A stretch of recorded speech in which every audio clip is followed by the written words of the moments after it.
One of the most famous and historic Mardi Gras parades is, of course, Zulu. The social aid and pleasure club can trace its origins as far back as 1901, when they were a club called the Tramps. After seeing a traveling musical about the Zulu tribe of Africa is when the Tramps changed their name. That's the story, at least in simple terms. Benevolent social clubs developed in the black communities following the Civil War and acted sort of like an insurance policy, as they weren't allowed the means of conventional insurance due to segregation. By the early 1900s, New Orleans wards each had their own unique clubs that would charge members a fee, which would then help with the financial burdens if a member fell ill or to pay for a member's funeral costs. In the 1960s, however, Zulu's popularity took a severe hit with the increase in protests from other black organizations in the city.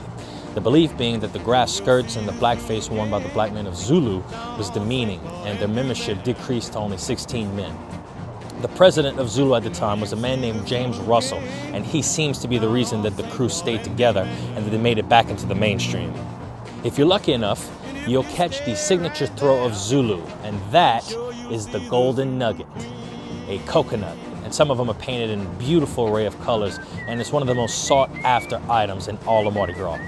They were originally thrown in the natural plain state as early as 1910, but was suspended in 1987 after a number of people got hit in the head a little bit too hard and they were reporting injuries from the coconut. The club was unable to acquire insurance, but it wouldn't last long. Then Governor Edwin Edwards signed into law SB 188, nicknamed the Coconut Bill, and the law exempted the coconut from liability for alleged injuries stemming from the coconuts on the floats. Come check out the historic essence of Zulu this year during Mardi Gras and follow us at Louisiana Dread.